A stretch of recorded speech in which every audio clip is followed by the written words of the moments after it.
Hello, I'm Jim Cuno, president of the J. Paul Getty Trust. Welcome to Art and Ideas, a podcast in which I speak to artists, conservators, authors, and scholars about their work. I was looking for that Zen moment that did knock your socks off, like the Rembrandt self-portrait moment. So powerful, the feeling you get from it. In this episode, I speak with architect Frank Gehry in the second of several conversations we recorded together.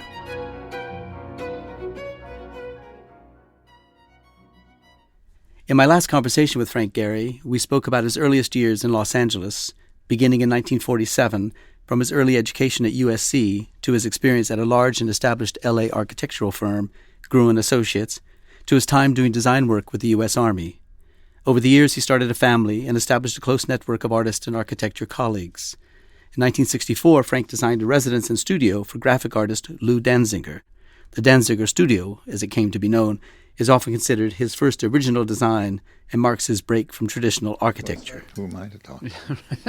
We picked up our conversation over lunch in his office, where we talked about the next period in Frank's career, including the design of his 1978 house, the so-called Gehry House, the project that brought him widespread notice and some not altogether positive attention from his neighbors in Santa Monica.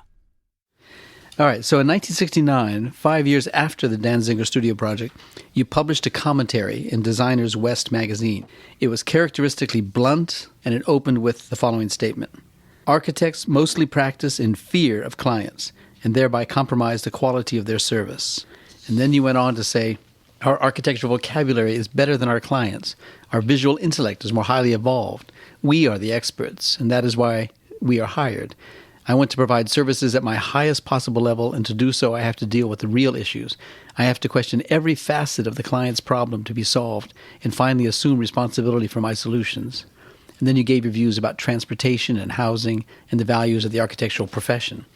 It may not have been a manifesto, but it was a bold pronouncement for an architect with only a few independent projects to show for himself. Some of those things I talked about became true.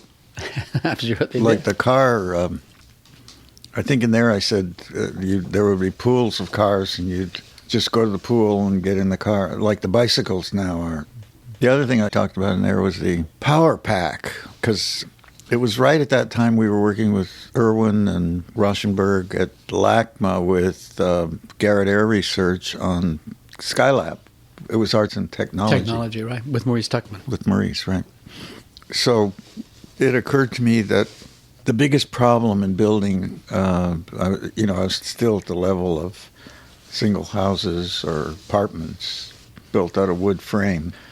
And you built a house, you built a building, and then the wood frame's all up, and then in comes the plumber and cuts holes in it, and then in comes the electrician and drills holes in it and puts metal tape holding the thing together. And somehow it seemed like a waste of human energy to be building something and cut it all up and then having to hold it together with tape and stuff. And it occurred to me that if we could separate the shelter part of the building as a unique self-sustaining piece that you don't tear apart, and that it created the opportunity for it to be almost anything. It could have been plastic, it could be wood, it could be chop suey, it could be anything. And it allowed more aesthetic freedom. And then you have a power pack, which is separate, which isn't made by the contractor, which you buy from Hewlett-Packard or at that time, or somebody who created this power pack. It stored the power, had the lighting. You could connect with fiber optics. At the time that was being talked about. That you could use the sanitation systems that were being developed for space travel in the Skylab for toilets and reclamation of water and all that. So I thought that all of that could be taken out of the hands of the carpenter, contractor type and built by NASA or somebody, and that you could buy that separately. And that piece could change every 5 years. You'd buy a new one as the technology got better and better and better, and those things would get smaller and smaller and smaller and become more micro. that you would have a lot more flexibility in building your dream house, your spaces, aesthetically. And so that was the idea. And at that time, I tried to figure out what a power pack would be. And I worked it out. It would be the size of one of those containers from the container ship. Wow. At that time. Wow. So if you bought one of those, you put all the stuff in it, and that could be set on the lot beside this new frame, this wonderful thing. You would have everything you needed. With time, that would get to be half of that, and then a quarter of that. Well, right now, it could be, 10% of that.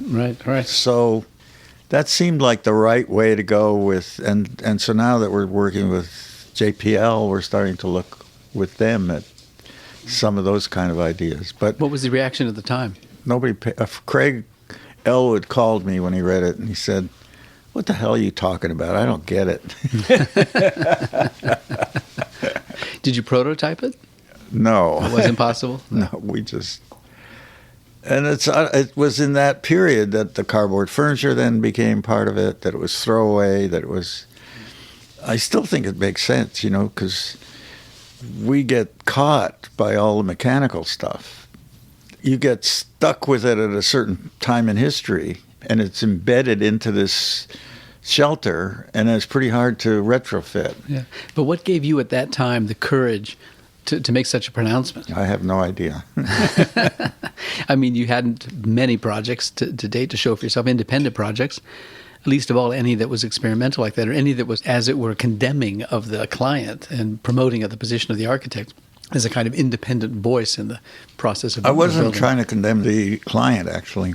I was saying to be a true partner to the client, you had to bring to the table the expertise and the experience and all of that made made yourself valuable to the client. I presumed it was a value. Right. I found out later not many clients cared about that. It was about this time that you got the commission studio for Ron Davis, artist friend, on a former ranch house in Malibu.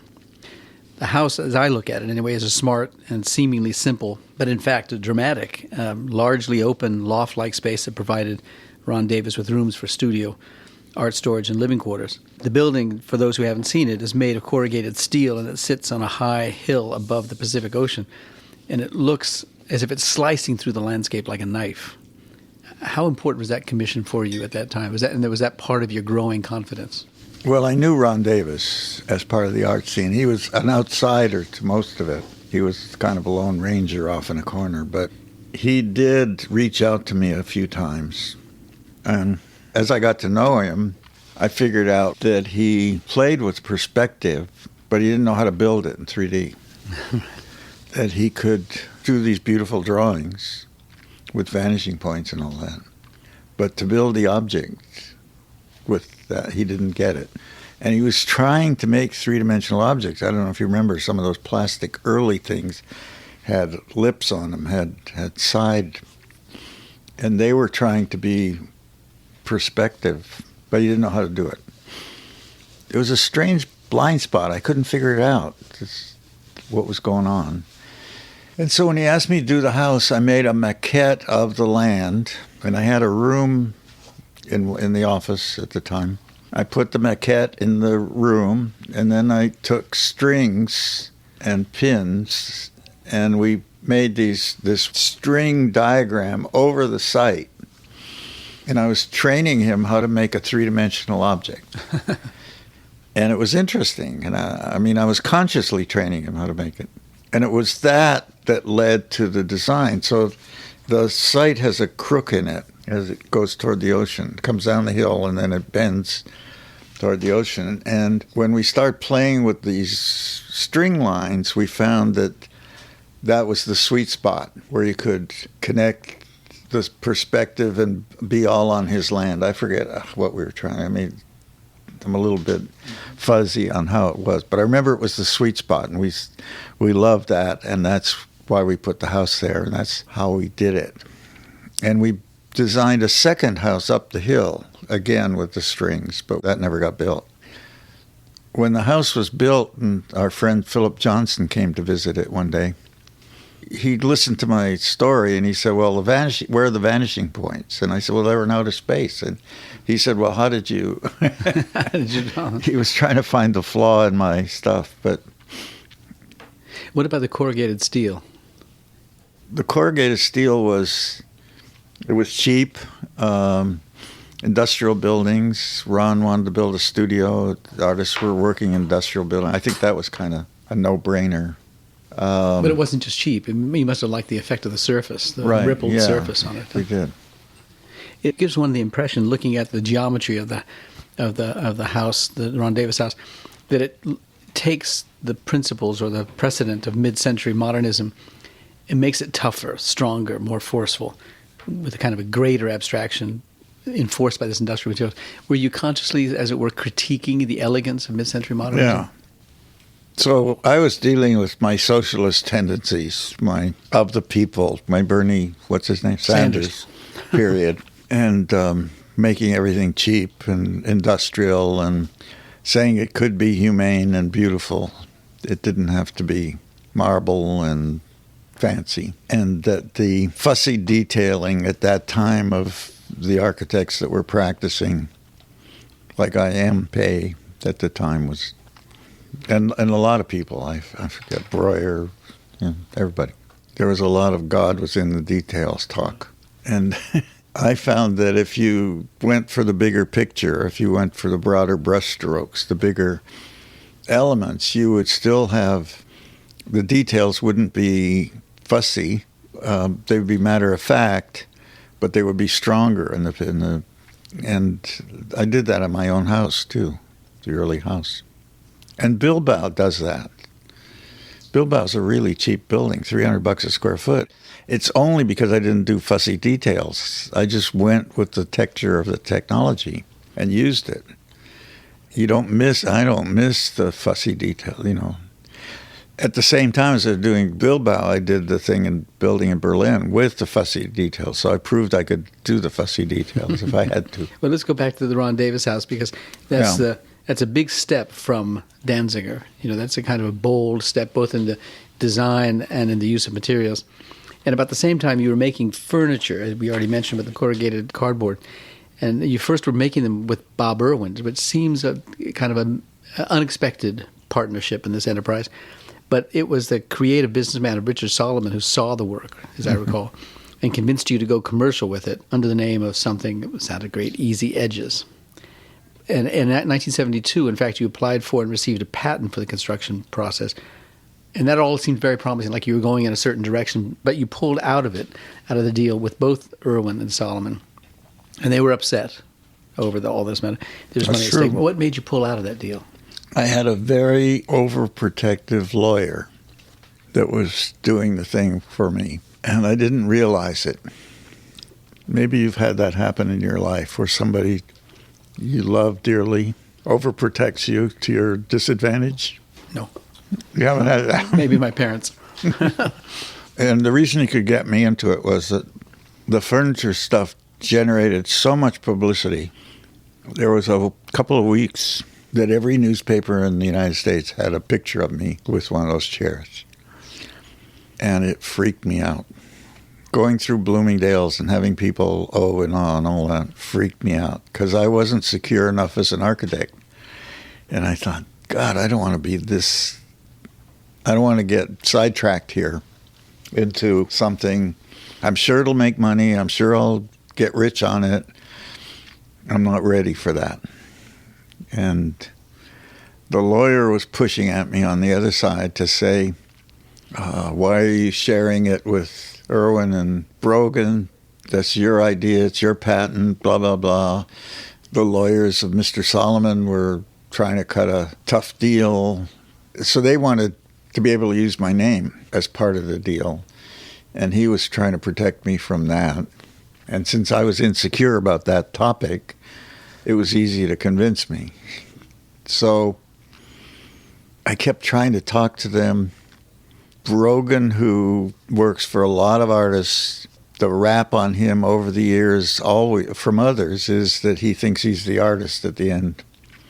He forgets. Well, your biographer, Paul Goldberger, described your pulling out of this deal as another indication of your tendency when, even against your best financial interests, you turn away from such opportunities over which you don't have full control, that you wanted full control. And in the last interview, we talked about a number of times when you're not taking the job with Gruen, for example.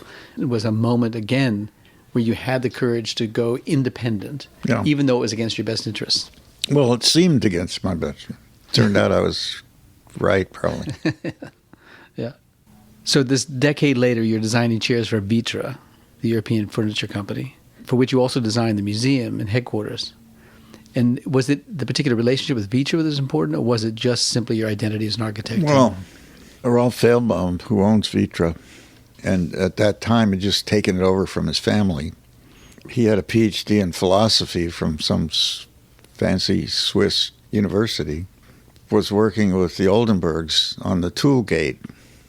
And somewhere in there, I don't know, I started getting letters from Rolf Fehlbaum about designing furniture, and I'd put him in a little hold box, and I never looked at him again. And this went on for a year, I think.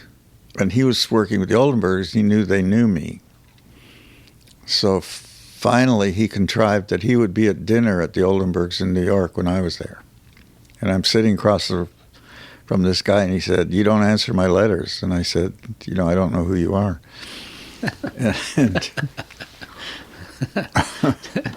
So nothing personal. You simply didn't know who he was. And I said, designing a chair is the hardest thing possible to do. And I wouldn't want to do it with somebody I didn't know. I couldn't imagine that we would serendipitously be able to work together and have the same values about a chair. And I said, so I'm busy working with architecture. It's not my primary goal in life is to design a chair, although it's an exciting thing for me. I like the idea of it. I just haven't found the right venue or time or place. And he said, well, I'm the right place. And so I said, well, show me. So I went to Switzerland with the boys when they were little, and we went to the factory, and they were placing the tool gate, and I helped them locate it, and I got to know Rolf a little, spent some time with him, and liked him. I agreed, okay, let's talk about it. At subsequent time, I'm not sure about this sequence of events, but subsequently I met in his factory with him and Herr Breuning or something like that. And Herr Breuning, I'm not saying the right name, but would look at any sketch I made and can't do that. Nothing you could do. These were sketches made on the spot at Vitra? Probably. As a kind of example of what you were thinking about? Yeah. There was never anything we could do. It was always impossible. And this guy didn't know he was up against a Talmudic scholar like yourself. And so we would have these frustrating meetings, and I got to know Rolf, and finally he said, well, maybe you should just do the building. So then I did the building, and we kept trying to do furniture, but it never worked. Herr Breuning always was in the way. I always laughed with him. I would do it.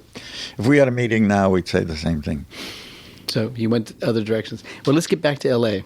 In the late 70s, you designed the print publishing studio for Gemini GEL, run by your friends Stanley Grinstein and Sidney Felsen. It was another artist project. It's where, at their place, where Ed Ruscha, Ellsworth Kelly, Jasper Johns, David Hockney, Richard Serra, and so many other artists made artist prints. But stylistically, in terms of shapes and volumes and the materials, it was radically different than the Danziger and Davis studios that were a decade earlier. It was plywood. It was plywooded, and it was breaking out of forms. It was constructed. It was this idea of an assemblage of different shapes and sizes. But it was forced perspective, so it came out of the Ron Davis house. It was because I was playing with perspective with Ron, too. And I don't know what the date is with the Ron Davis house. About early 70s, about 6 years earlier, I think. Ron Davis was 72. Or 72, yeah. So this is in the later 70s. Was this in any way, was the Gemini GEL a breakthrough project, or did you see it just coming naturally out of the Ron Davis studio? Just came naturally out of it. Because it looks radically different. It Really? looks bolder. It looks more, the materials are, coarser. Yeah. or more vulnerable even. Yeah. And they are. And they've had trouble with it. They've had to replace the plywood a few times. One, The one piece looks like the Danziger, the entrance right on the gallery. street, right. And then I took off from there. Yeah. I mean, the fact that you refer to it as one piece of it brings to mind what one museum critic called at this juncture in your work composition by assemblage. And I know that you were looking at Robert Rauschenberg and assemblages, or looking at Jasper Johns and various. So was this consciously derived from artistic predecessors or principles? Probably, but I don't. Yeah. I don't remember. I mean, I was looking at a lot of stuff. So about the same time, early 70s, you're with Ernest Fleischmann, then executive director of the LA Philharmonic, and he hired you to work with an acoustician to improve the sound of the Hollywood Bowl, which, for those who don't know, it is the Art Deco outdoor summer home for the orchestra. And you came up with a group of cardboard sonotubes. What was that conversation like with Fleischmann? Do you want the whole story? Yeah, I do. Well, I didn't know Ernest Fleischmann. He had just arrived from London. He was a harumph kind of guy. He was rough German, rough. Sometimes he could be rough shot over people. Lovable and great friend in the end to me and to Esa-Pekka and to even to Dudamel and to a lot of people before that, Simon Rattle, etc. He invited me to dinner at his house, and I'd just done the Meriwether Post Pavilion in Maryland, and it got a rave review by the music critic of the New York Times. It's called it the best sounding outdoor hall something. So he invites me to dinner, and he starts talking about the Hollywood Bowl, and they're trying to fix it, and it's... Now, this was September, and the bowl opens in May. So he said, we got to get on with it. It doesn't work. The people on stage can't hear each other. I said, well, you know why? The shell focuses the sound. So, of course, they can't hear each other. And so I don't think you can do much to it. You can neutralize the focusing effect. And there's a lot of ways to do that. I don't know how I would go about it, but there's 100 ways to do that. And the budget was tight, and the timeline. And he said, fine, can you start right away? And I said, sure, I'd love to do it. It's a great opportunity, thank you. By the way, how am I going to get paid? Shouldn't we talk about that? And he looks at me and harumphs a little bit. He says, this is your big chance for the big time. You're not going to get paid. This is your opportunity to become well known for something. I looked at him and I said, that's not going to work. I said, you know, Ernest, Beckett has done the Music Center, and they have a big firm. Pereira has worked on museums, and they've got a big firm. And this is nothing for them to do as a freebie for you. And if I were you, I said, I'd pick Pereira if I were you, but thank you for the opportunity. And I left.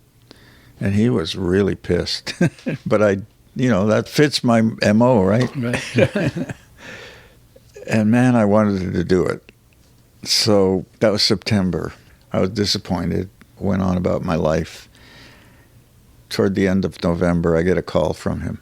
All right, you win, he said. I've talked to Pereira and I've talked to Beckett. I don't think they can do what I want. They may be free, but they can't do what I want. I need you. He said, I'll pay you. I said, okay. So we started, but it still had to be done by May. Now, we'd lost some time. That means construction had to be done by May. So I got Chris Jaffe, who was an acoustician who worked with me on the one in Maryland, and he and I started talking about how to do this thing. I was using sonotube on a building. Sonotube is where you pour concrete in it, right, and you strip it, right, throw away the cardboard. So I knew how strong they were. I'd had experience with the material, And I knew it could span. Because you worked with it both vertically and horizontally. Yeah, so I started talking to Chris Jaffe about that. And we did some experiments with it and found that it could work. And we even found that if we capped the ends of it, the volume got a bass response, which was a glorious thing to find out. So now we were going to use the tubes to neutralize the focusing effect of the rainbow, which it could do. And we were going to get this extra little pump with the bass response. But just to go back to the rounded form of the tube, so rather than bouncing directly off the sound would actually slide off the tube somehow and mix with other sound coming off. This is the rainbow effect. Right. And the rainbow effect, for the listeners, ought to be clear that this is the actual structure of the Hollywood Bowl, this Art Deco structure. That so the sound comes up and bounces to the center of the stage. But somebody here and here can't hear. If this is a violin and this is a bass fiddle, they can't hear each other. They're left and right at the center, so that you can't hear sound going across the stage. In fact, if you got within 5 feet of each other on stage, you couldn't hear each other talking. This was so powerful a focusing effect. So what we needed was to neutralize that, just cut across it. If you put a floor across it, that would have done it, because then the sound is bouncing in many directions. It's simple. So then we just kept piling the tubes up. But the fact that the tubes are curved, does that make any difference? I mean, if it were just a floor and it was just flat? Yeah, probably a nuance that you could measure. I don't know. All right. In an interior hall, it would help to have the curve. So I don't know outside whether, because it just reflects out into the ether. Inside, it reflects in. You're in the box, and it reflects all over. And so then we made the verticals like that. And then there was a young artist gal I was hanging out with that made big vertical soldiers. Big vertical elements left and right of the stage itself, outside the stage or beyond the stage. That looked like soldiers. And they were high, and we had them marching up the side of the hill. We used the whole aesthetic of the tubes as a decor and as a functional thing. And it worked. And the thing I didn't tell you, my fee going in was $10,000. That was what we were arguing about, $10,000. Before they hired me, I had to go to the board meeting. And the builder on the board, Zuckerman, I think his name is, said, "Mr. Gary, I have a question." Because the tubes cost $10,000. The installation cost $10,000, and my fee was $10,000, which is cheap, right? Okay. And this character says to me, "Isn't it unusual for an architect to be paid the same amount as the construction cost?" You know, I wasn't fast with the finger at that time, and he was a nice man, I found out later. He meant well, but so it was really cheap. We got it done, and it worked. And that was the first year. By then, I was getting to be very friendly with Ernest, and he would invite me to all the concerts, which I loved. And I would sit in his box, and he had a telephone in the box. And here's the bowl going up the hill. And his box is here. Uh-huh. In the second tier, as it were. Yeah, and he had a telephone line to the sound guys that were here. And I would sit there during the concert, and he would get angry about something, and he'd call these guys. "You got to push the sound and blah, blah, blah, blah, blah, blah." And then you'd hear the sound system changing. And then Olive Barrett, who was the board chairwoman, when she heard all this going on, she walked all the way back to here. To the very back of the audience. And it wasn't balanced. And so she'd come here and tell Ernest, "Nobody can hear anything back here." So Ernest would call these guys. They'd change the thing again. It was Keystone Cops. And Olive was in it, and Ernest was in it. And I witnessed that for several years. It was hilarious. And they never got it right. You could never get it right. And I remember once there was a guy from England, from London Decca or something like that, a sound engineer that they brought over for one summer. And he was a pothead. And So Ernest thought this guy really knew how to do it because he was the engineer that worked for Ernest's best friend in the recording business in London. So he had a lot of creds. And so when this thing was going on, I walked back here and sat in here for half hour, and he was smoking dope. And Ernest was calling him, and he was pushing the dial. And I said, "What are you doing?" He said, "I don't know." Well, let's get back to your house. So in 1967, as you were working on the studio, Davis Studio, you struck up a relationship with a young, beautiful, and confident Panamanian woman named Berta Aguilera. Berta was interested in an opening you had as an office manager in your small firm, and after some initial confusion, you offered her the job, and she took it. And 8 years later, the two of you were married, and a year later, you had a son, Alejandro. There was now a practical reason to look for a new place to live. And it was Berta, because you were busy, you didn't care. Berta went out to look, and you were busy still with the Rouse Company at that time, the projects, right? Yeah, probably. And they had you working on the Santa Monica place. Maybe. Big commercial place. Yeah. Project. And it was important for your career because you used on that parking garage chain link fencing. Right. With great 2-story high letters that pronounced Santa Monica place. Right. Kind of an Ed Ruscha look to it in a certain way, right? So that was going on, but there were compromises on the Rouse project, the Santa Monica Place project, the commercial project. Berta was looking for a house. She finds a Dutch colonial house painted pink. And she said when she went through it the first time, she said, "Frank can do things to this house." So you bought this house for $160,000 in Santa Monica. Exactly that. That was a lot of money at the time. I figured it out. It's $650,000 today's dollars. Really?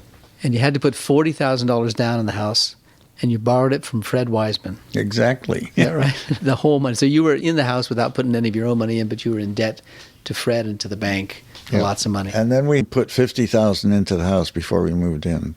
We had to do stuff because I didn't move in until we did the house around the house. Right. My mother was alive at the time, and she took Berta was pregnant. She took Berta aside and said, "Honey, you know who," and she meant my ex-wife. When she wanted something done, she would just go do it, and then he'll live with it. So my advice is get a realtor and get the house. So that was my mother's doing, because Berta isn't the type that would have done that on her own. I looked at the house, and it didn't have a normal kitchen. There was stuff about it, and so we designed the house around the house, which I'd done once before in the house in Hollywood that's for sale now, by the way. The office was at a turning point. We were out of work, and there were 6 of us in the office, and we decided to pool our money, and we bought a house in Hollywood together, and we remodeled it and sold it, and that's how we got through the year. And it was the same. I built a new shell around the old house. And the space between in Hollywood turned out to be the vertical circulation. In Santa Monica, it was to build a real kitchen. When I looked at it, I could build 14 feet on the Washington Avenue side. There was left of setback. I could come out another 14 feet. In front, I could come out, I think, 5 or 6 feet, and then in back, I could have built as much as I wanted. So I came to the max in the front, came to the max on the side, and then just enough to create a passage behind, and made a kitchen and a dining space, and then opened up a bedroom in the back, made it a little bit bigger, so that there were 2 bedrooms. Alejandro was the only one born at that time, so we only needed, and he was 2 years old, I think. And then upstairs, we took the bedroom upstairs, the little one, and made it a nursery, and did some slight remodeling up there, and opened it all up to the ceiling. I spent $50,000. That was it. And you called it, I think, sketching with wood. Did I? That's probably what it was. All I remember is there was a Museum of Modern Art event in L.A. I was out of town, and they decided they wanted to hold a dinner in my house. And Arthur Drexler was hosting it in my house, and Berta was allowing that to happen. And I got a call from Philip Johnson the following week and said, Arthur is howling with laughter. He said he's just been to your house. He wanted to know if the footprint on the wood was on purpose. This house must have been, I mean, if it attracted a crowd from the Museum of Modern Art in New York, if Philip Johnson called you about the house itself, you must have realized in designing the house and building the house that it was going to attract attention. I mean, after all, you couldn't complain about the client because you were now the client. Yeah, right. So this was going to be a kind of physical manifesto. I was naive about the attention. Honestly, I wasn't expecting that. I was doing my Bernie Sanders, cheap, cheap, cheap.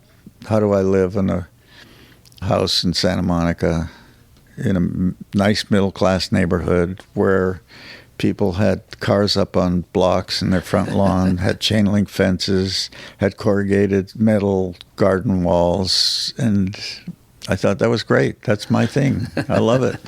Those are your people. Those are my people. And I didn't realize once you do it intentionally, they didn't like it. And they were upset about it. The lady 2 doors down was a lawyer, and she called the mayor, who was a First Nation lady, who was on the board of the Santa Monica Bank, Donna Swink. And she called Donna up and started yelling at her about this house. So Donna called me and said, can I come by? And this big lady, like a real squaw from the Indian tribe, comes by and standing in front of it. And she's belly laughing. She's having so much fun. She said, I love it. What's she complaining about? She said, this is great. The other one that came to see it was Jim Sterling, who came. He was doing something, probably with the Getty. The architect. Yeah. He and I became friends, and he wanted to see it. So we had a dinner for him at the house. And I picked him up at the hotel and brought him over and stopped the car in front. And he got out and stood in front of it, and he couldn't stop laughing. He was just thought that was the funniest thing he'd ever seen in his life. And I think for many years after that, Jim put me in some kind of a wacko box that he had decided I must be. Well, tell us about Matt DeVito, the CEO of the Rouse Company. He comes over to your house. You're working with him on Santa Monica Place. I worked with him on on the Rouse Company headquarters. We became friends when I was doing work for the Rouse Company back years. He was the house counsel, and he lived through the cardboard furniture days with me and was a friend, kind of. He was fascinated by my creativity or whatever. And a nice guy, a lawyer, came to the opening of Santa Monica Place, which I had designed, and came to dinner to the house, the first house on 22nd Street, the next night after the opening. And he said, do you like this house? I said, yeah. He said, then you can't possibly like that, pointing towards Santa Monica Place. And I said, well, Matt, it's been compromised a lot by a lot of people, so it isn't the real dream that we started out to do. So he said, well, you got to just stop doing that. Because at that point, they were just hiring me to do another big project. And I'd had meetings with his staff about it and told him I didn't want to go down that road again. I said, if you really want me to do it, we've got to collaborate, and I'm a good listener and all that, all the stuff you tell. And he said to me, why are you wasting your time? Why are you doing that? It's not going to turn out the way you want it. And I looked at him, I said, I guess you're right.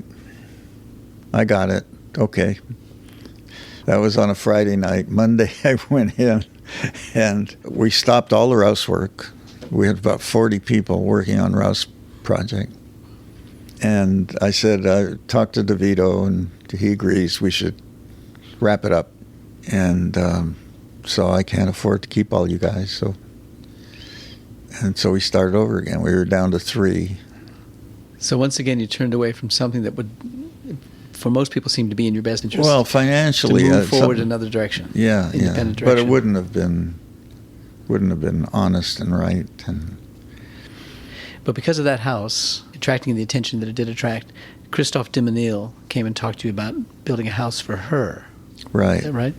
And you Yeah. had this idea, it seemed like a reasonable idea, given what one thinks of when one looks at your house, that maybe Gordon Matta Clark, the artist, would work with you to demolish the interior of the carriage house as Yes. a kind of site-specific art piece. Did you really think that she was going to...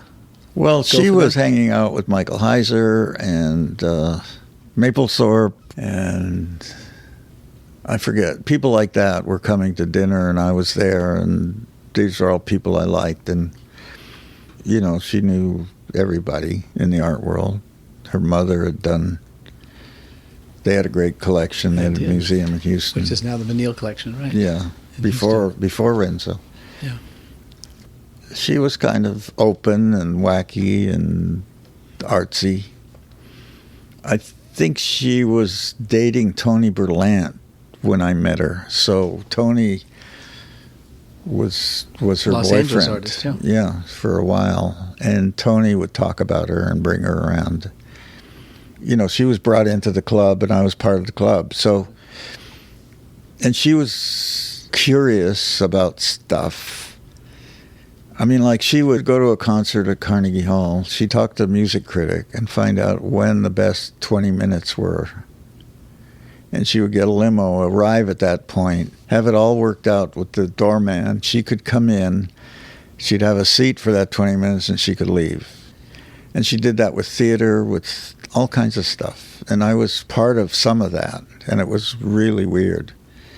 Did the project go very far? Did you get anything down on paper? Or? Yeah, we built a swimming pool and we did the kitchen stuff, but it wasn't satisfactory. She was always changing it, nitpicking it, doing something about it. It was never satisfying. And she'd always, at the end, I was doing the 2 buildings. Is it out in the Hamptons? No, it was on 69th Street. Oh, so this was her house Yeah, so in the city. Yeah, so you came into this big room, and there were these 2 structures. They were like 2 separate things, and her daughter had one, she had one. And, I mean, there's some great drawings and plans of it. And it just never seemed to go anywhere. And one day I came in, and she told me she'd hired Turrell to do the skylight in this building. And I said, I guess you don't need me anymore. And she said, I don't.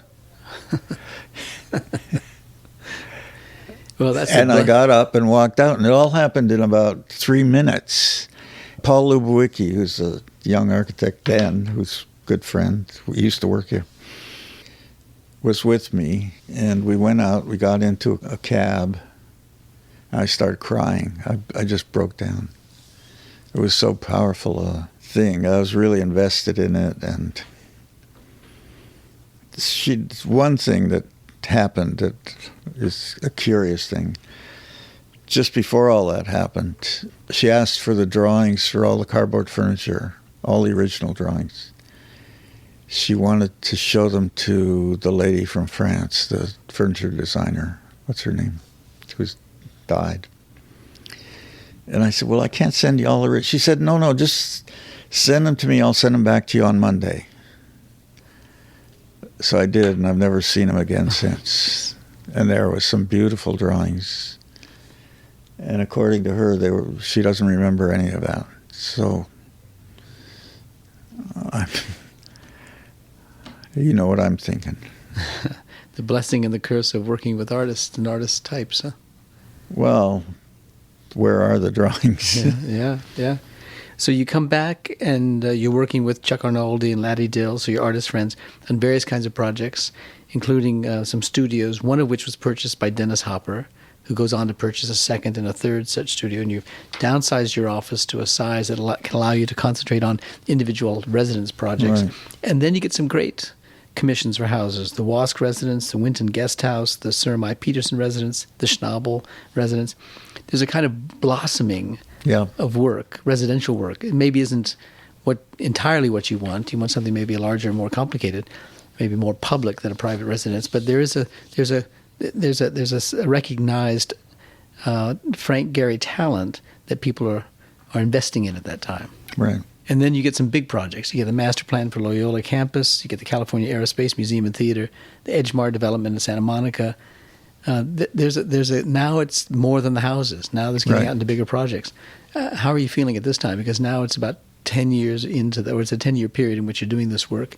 It's a busy time for you on your projects that you want to take on. Right. It was hard work. It was hard to manage it. I wasn't rich. I didn't have a bank account. And architectural fees, when you're at that stage of your life, are not livable. But I learned to make it work. I created some ground rules. I think I created the ground rules earlier, and I said that I would never borrow money. I just couldn't bring myself to do that. And I would never have people work for me for free. I could never do that. And that those would be the rules. So if we ran out of money, I would have to work longer and harder, which is what I did most of the time. I had Greg Walsh became part of it, and so, he helped me a lot. He didn't care about the money either, so he worked hard with me as a partner in it. So between the two of us, we'd get things done within the fees that we got. I mean, this is the 70s. This is a decade in which you really are identified as an important architect. Commissions are coming your way, but you're building a practice. You're learning how to do it, how to manage the affairs, and so forth. And then a big project comes along that you thought of as likely to be your project, and it's the Museum of Contemporary Art in Los Angeles. You were involved with a number of the artists who were involved in the planning of the project. You were invited to meetings at Marcia Wiseman's house. Yes. You had every expectation to think that this was going to be your project, and then they give it to Arato Isesaki. It must have seemed like you were on a trajectory that was moving forward rapidly and upward rapidly, and then this disappointment hits. Well, it wasn't exactly like that, because that suggests that I was devastated. And the thing you should know is I was never presumptuous about that I would have that project. I knew Max Pilevsky pretty well, and I knew he didn't like my work. Was he chair of the board? Yeah, and he and Eli, who didn't, at that point, I knew slightly. I had no relationship with him. And my only relationship was with Marcia and Fred, where I did all the front-end work for them. I studied the Pan-Pacific site. I did a lot of free work for them when they were gearing up for this, of where they should put the museum. So it seemed like that was inevitable. Then there was a artist meeting that Marcia convened at Dwayne Valentine's studio on Market Street, and I wasn't invited. And I asked Marcia why I wasn't invited. She says, well, you're an architect. This is an artist meeting. I said, okay, I got it. So at that meeting, and I had many squealers that called me up the next day and told me who said what about me. And so it was Moses and Graham and Irwin, and they all said, well, we don't want Gehry. He's trying to be an artist, and we want to design it. It's our turn. And they were going to design it. The strongest spokesman was probably Graham, because I'd had a Graham knockout before. The sculptor. He kicked me out of a job before. And so I knew he didn't really want me on that, even though we were really good friends. So I'm talking about something that was a strange kind of dance was going on, because I was friends with all these people. And then it got reported to me the next day, and 3 people emerged from that as my friend, Peter Alexander, Chuck Arnoldi, and Laddie Dill. And I stayed friends with them all these years, and they were loyal to me in this crisis. And I've maintained that kind of loyalty, and I've maintained that feeling of be on guard with the other people all these years, even with Ed, even though I love him, and Graham, I loved him to the end. I went to the funeral. I was supported him. It changed the climate for me with the art scene. I felt very comfortable after that, becoming friends with Chamberlain and Rauschenberg and all those people. New York-based artists. Yeah. Farther from home. Farther from home. They didn't have that baggage. They treated me equal. So they came to you, though, when that project was, being designed by Isozaki, maybe being constructed by Isozaki, with an idea for something they then called the Temporary Contemporary, now called the Geffen Contemporary, which was a renovation of an industrial space, which you said, or at least it's reported that you said you thought of as a consolation prize. You asked them if it was a consolation prize. Well, yeah, Pontus Hultén, Richard Koshalik called me to go to a restaurant. I went to a Japanese restaurant near my house on Wilshire and 23rd Street. And they sprung this thing on me. And I looked at him. I said, I don't need a consolation prize. Don't do that. Stop it. I'm okay. You don't have to do that. Oh, well, come on, Frank. We think you can do this, and this is important, and it could very well end up more important than the final building. Now, why they thought maybe that could happen and they were hiring Isozaki, I don't know. Maybe they had a premonition. Sam was pretty smart. And Sam was pushing the Isozaki thing because of his relationship. Sam Francis. Yeah, Sam Francis, because of his relationship to his wife was Japanese at the time. So I think there was that hook for Sam. I don't know about Pontus. Pontus didn't know much about me. I turned him down. I said, I don't want to do this. You're all screwed up, you guys. Stop it. So they went on and on about it. Then they said, look, we really want you to do this. This is important to us. It's not a game, blah, blah, blah. I remember saying to them, well, you got Coy Howard. He's on your committee, the artist. Because Coy was going with Alexis Smith at the time, and he was an Irwin acolyte. And he and Irwin became close friends during that period. And he was the only architect invited to that meeting at Marsh's house? No, at the gallery. At the gallery. At the studio. Studio. Yeah. So I said, well, he's your architect. Let him do it. No, he can't do it. We won't. That's not going to happen. You got to do it.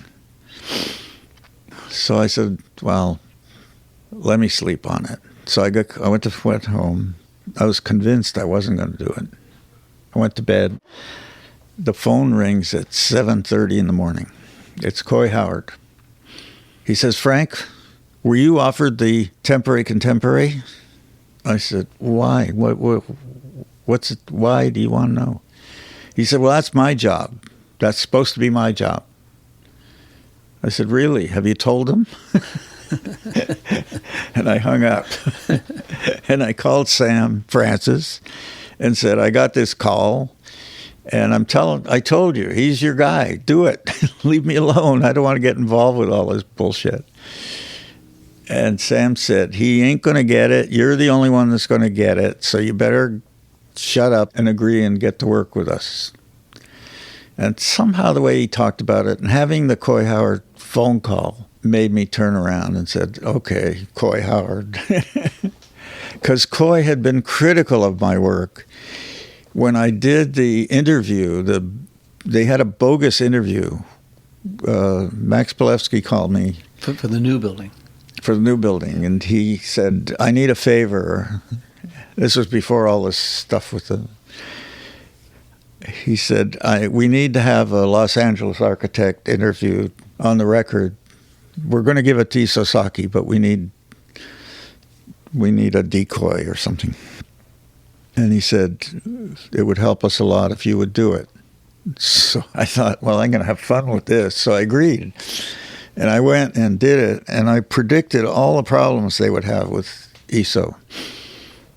I said, he's not going to understand the developer, all that stuff, so you better get him a local partner. And I told him how to do everything. And Coy was on the jury that was doing the interviews, which was funny because he's not somebody I had huge respect for. I mean, he's okay. He's a graphic guy, nice guy. And I went to lunch after that. Coy invited me to lunch after that interview in Westwood, and I went to lunch with him.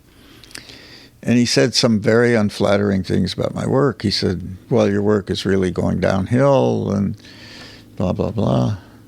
So he was being a little bit playing loosey-goosey with me. So I think it's because of all that when he called me, added insult to injury, and I thought, screw you, asshole. And the irony is the Temporary Contemporary became a great success. Yeah. And people still think of it as the great space in Los Angeles for contemporary art. It has the kind of rigor that one needs for contemporary art. And they've had fantastic exhibitions there, whether the great big single artist exhibition like the Richard Serra exhibition or whether it's group exhibitions. It is a building that people hold fondly in Los Angeles as a venue for contemporary art. But it shows you that preciousness in designing museums is not necessary. I mean, there's a lot of flexibility in designing museums. Yeah. So at about that time, as that all gets resolved and Temporary Contemporary is built and opened and MoCA is built and opened, and so you have an exhibition at the Walker of your work, the Walker Art Center in Minneapolis, 1986. Characteristically for you, it wasn't only a show of models, drawings, and photographs of your work, but it was, in effect, one of your projects. I mean, you made a group of structures in it that actually shaped the experience of the exhibition itself, the way people moved through the exhibition. That must have been a big turning point for you. Maybe a risk also, but a turning point. Yeah, that was Mickey Friedman who curated that, who I kind of knew from the art scene, because I used to go to Minneapolis, but I didn't really know her personally. I mean, I'd met her, but I knew what she was doing and knew about the Walker. So it was a big deal when she called and asked me to do it. It was very special. I can remember I was very moved by it. And I went back and met with her, and she came out and met with me, and we had a lot of meetings. Martin was not involved, and I knew... Her husband, who was the director of the museum. Who was the director of the museum. He didn't seem to be involved, which seemed right to me because he was... he's a tough guy. He was very outspoken, and the few encounters I'd had with him before, he didn't seem to be that interested in architecture. He was more involved with the Oldenburgs and people like that. She opened the door to making those structures. She asked me to do it. Those that were part of the installation of the exhibition. It was her idea to take the exhibit a little further. She had a good sense of stuff because you could, just looking at the models that were around at the time and the drawings and the photographs of buildings, there wasn't enough there to give anybody that hadn't been to one of the buildings a feeling. And she wanted somebody to be able to sense what it was like to be up against or near it, I guess. And so it was obvious to play with the cardboard and to make that anechoic room, so to speak. I actually think that little room was one of the best things I've ever done, that cardboard room. It just flowed effortlessly out of what I was doing. And then I'd already started talking about the fish and had made the one for the Italian fashion house for a show at the Pitti Palace, the wooden fish that's 35 feet long, that Cinecittà made, that has fins and eyes and all kinds of kitsch parts to it, but that when you stood beside it, it moved. You felt it was moving. And there was an art director at the time and that came to the show. It was in Torino at the Castello di Rivoli. It was the first show in the reopening of the Castillo de Rivoli. And I had a room with this fish in it. And Rudy Fuchs was standing beside me. From Amsterdam. Yeah. I knew him as a very judgmental guy, and because Kosha and Klaus had talked about him. But he was standing beside me, and he said, "Did you see that?" I said, "What?" He said, "Can we have a coffee?"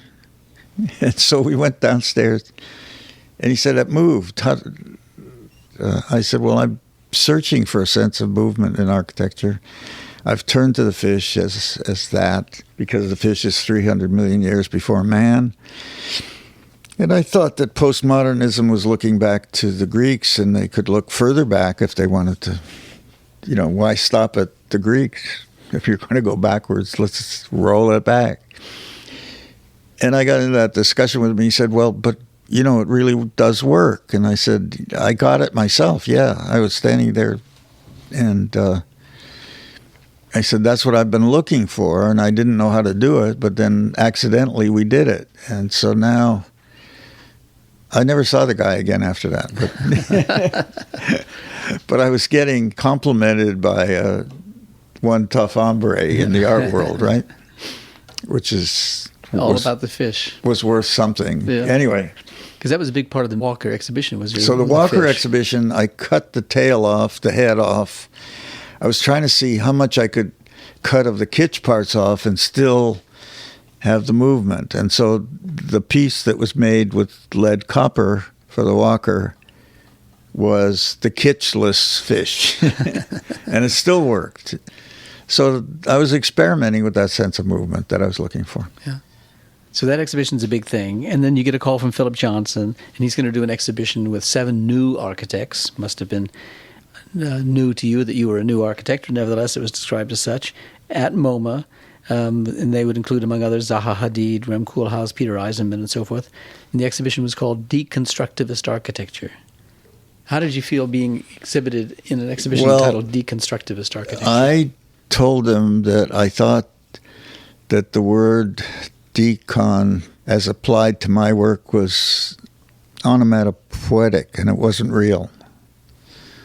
And that I wasn't a philosopher, and I hadn't talked to Derrida about it, but I think they're abusing Derrida's term when they put me in it, and some of the others they put in. But anyway, Philip was Philip, and you did what he said, and so you went in. I then met Derrida, and I asked him about it, and he said, "You're absolutely right." So... This was your first show in New York, I would guess, because it's only your second exhibition. Probably, yeah. So that was an important moment. Yeah. Even though the Walker, which was a solo exhibition, was more important in those terms. Well, the MoMA did a show of this furniture on the ground floor, and they had a party and stuff. I think it was after the Decon show. All right, Must have been. But sometime shortly thereafter, you're with Ernest Fleischmann again from the LA Philharmonic, and you... are in Europe. I mean, you might be in Denmark or somewhere in Northern Europe, and you get a phone call. You pick up the phone, and the person at the other end of the phone tells you you've just won the Pritzker Prize. I was in Amsterdam. We'd been to a concert at the Concertgebouw. I'd already won the commission for Disney Hall, and we were going around looking at his favorite halls. And he wanted me to experience them the way he did. And so we went to Concertgebouw.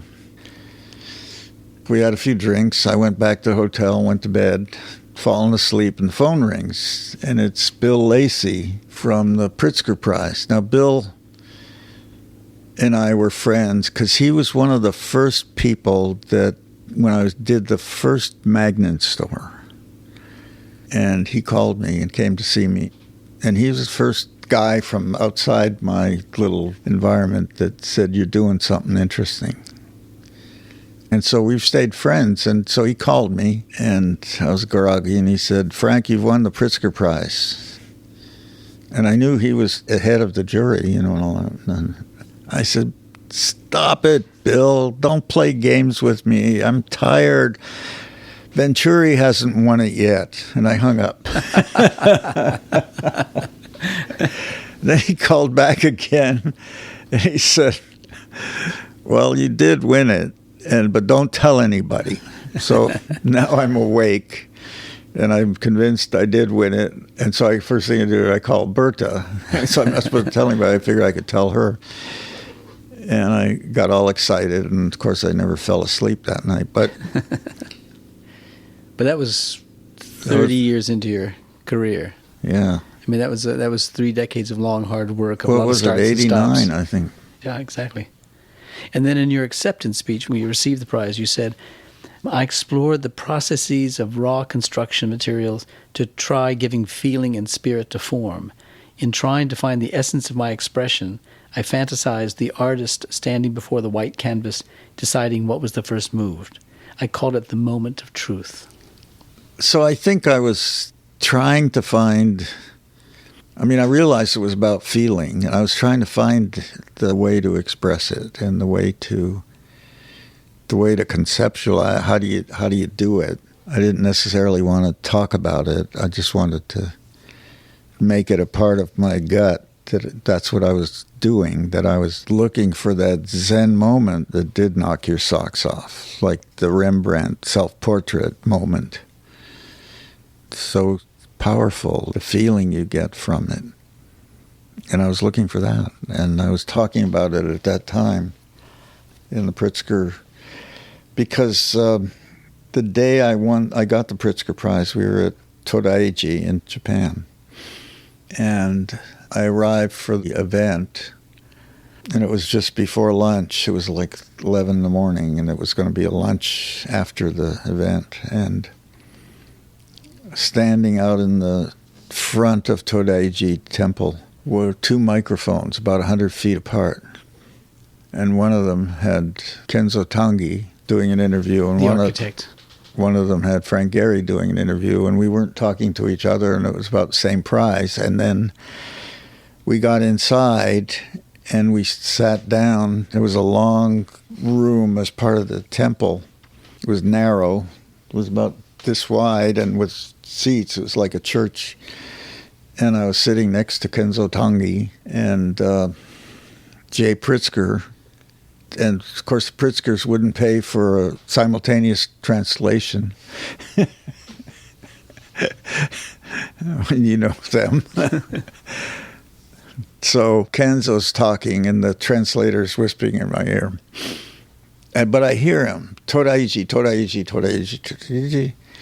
And the girl's telling me, he's saying, Todaiji is the greatest this, the greatest that. And this has nothing to do with Frank Gehry. He ended it. And then he said, Pritzker Prize, Pritzker Prize, Pritzker. I could hear him talking. And she's translating. And he finishes that diatribe, and this has nothing to do with Frank Gehry. And then they give me the microphone. It's my turn. And I turned to him, Tange, and I said, I guess I'm going to have to work harder. How I managed to be that calm and collected about it, I don't know, but sometimes it works. And I then gave that little speech that I prepared and didn't prepare. I didn't prepare it, but on the flight over, Bill Lacey and Carter Brown were on the same plane with me, and they started. There's a whole process that the Pritzker guys started of harassing the laureate the same day. And then Renzo and I were, in the recent years, were given the job to harass the people. But so I'm on the plane, and Carter says, have you got your speech ready? I said, no. I said, I just have to say thank you, right? He says, no. He said, this is an important speech, probably the most important speech of your life. And I said, well, you know, I'm not very good at writing speeches. I'll do some kind of an outline. And then Lacey starts in on me about how important the speech is. By the time I got to Tokyo, it was the evening, and we had a little dinner the night before. And then I went back to the Ryokan. And by then, I was getting scared about this speech. So I got up at 6 in the morning and wrote a speech. And that's what came out. I don't know how. Well, it must have been a confirmation of all that you had had wanted of your architecture practice, that it be close to an artist's practice. It was a vindication of the sacrifices you'd made, the decisions you made. And you were on the verge, and we'll get to this in the next podcast, you're on the verge of the building that would be the greatest triumph for you to date, the building that would transform your career, even perhaps your life, and that is the Guggenheim Museum of Bilbao. And I know that there are buildings before and buildings after, but we'll look at that next time. Okay. So thanks again.